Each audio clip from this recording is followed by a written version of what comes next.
কেন তারেক রহমানকে রাজনৈতিক দলের নিবন্ধন দেওয়া হবে না। আর যদি ওনাকে না যাবে, অনেকাংশ রাজনৈতিক দল আসলে জানেন যে তাদের কোন কর্মকাণ্ড জনতার পার্টির আম জনতার দলের প্রধান জনাব তারেক রহমান, তিনি শুধু যে একটি দলের প্রধান তা নয়, বিগত কোটা আন্দোলন, নিরাপদ সড়ক আন্দোলন থেকে শুরু করে বিভিন্ন সময় ওনার সরব এবং সাহসী ভূমিকা আমরা রাজপথে দেখেছি।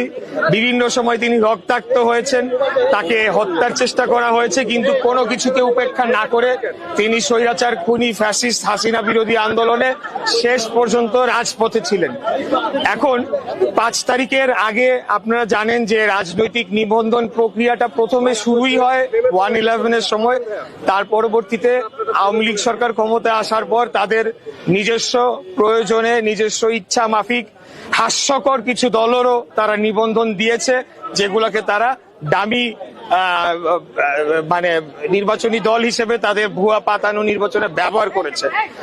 5 তারিখের পরে অনেকগুলো রাজনৈতিক দল যারা জেনুইনলি তারা নিবন্ধন ডিজার্ভ করে, যদিও নিবন্ধন থাকা উচিত কিনা একটা রাজনৈতিক দলের সেটা নিয়ে প্রশ্ন থাকতে পারে, কিন্তু তারা ডিজার্ভ করে। এর মধ্যে জনাব মাহমুদুর রহমান মান্নার নাগরিক ঐক্য রয়েছে, জনাব জোনায়েদ সাকির গণসংহতি আন্দোলন সহ ভিপি নুরুল হক নূরের এই পার্টিগুলো রয়েছে। তা এর মধ্যে আমরা আমি দেখলাম না, আমার সাথে তারেক রহমানের আজকে থেকে না, বহু আগে থেকে যোগাযোগ রয়েছে। বিভিন্ন সময় আন্দোলন সংগ্রামে আমরা একে অপরকে সহযোগিতার হাত বাড়িয়েছি।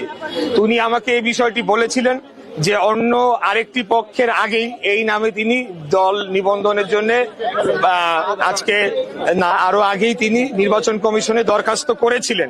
কিন্তু আশ্চর্যজনক ভাবে হলেও সত্য, আজকে নির্বাচন কমিশন তারেক রহমানের মতো এরকম একজন নির্যাতিত, নিপীড়িত, মানে সারা বাংলাদেশের মানুষ যেটা দেখেছে সেরকম একজন রাজনৈতিক নেতা, একজন রাজনৈতিক কর্মীকে সম্পূর্ণ অগ্রাহ্য করে এই নামে এমন এক ব্যক্তিকে দলের নিবন্ধন দেওয়া হয়েছে যার বিরুদ্ধে আন্তর্জাতিক পঞ্জি স্কিম খ্যাত যে স্কিম বলে, সেই স্কিমে মাধ্যমে বাংলাদেশের জনগণের হাজার হাজার কোটি টাকা লোপাট করে নেওয়ার অভিযোগ রয়েছে। তো আমরা বলতে চাই যে সেটি একটি যেমন বিষয়, আরেকটি বিষয় হলো যে কেন তারেক রহমানকে রাজনৈতিক দলের নিবন্ধন দেওয়া হবে না। আর যদি ওনাকে না দেওয়া হয়ে থাকে, আর কোন কোন দল শর্ত সম্পূর্ণভাবে পূরণ করে এই বাংলাদেশের নির্বাচন কমিশনের তারা নিজেদের নিবন্ধন সম্পন্ন করেছে, সেটি প্রত্যেকটির অডিটেড রিপোর্ট জনসম্মুখে পাবলিশ করতে হবে। আমরা 3 মাস 3 আগে আমি কয়েকটি রিপোর্ট দেখছিলাম, অত্যন্ত সংখ্যাজনক। সেখানে একটি পার্টি তার ভারতের বিজেপির আদলে গড়ে তোলা সেই পার্টি, মার্কাও একই, নামটাও একেবারেই কাছাকাছি, নামটা মনে আসছে না এই মুহূর্তে, বিএফজিপি বা এরকম আর কি, একই আদর্শ নিয়ে তার রাজনীতি করে।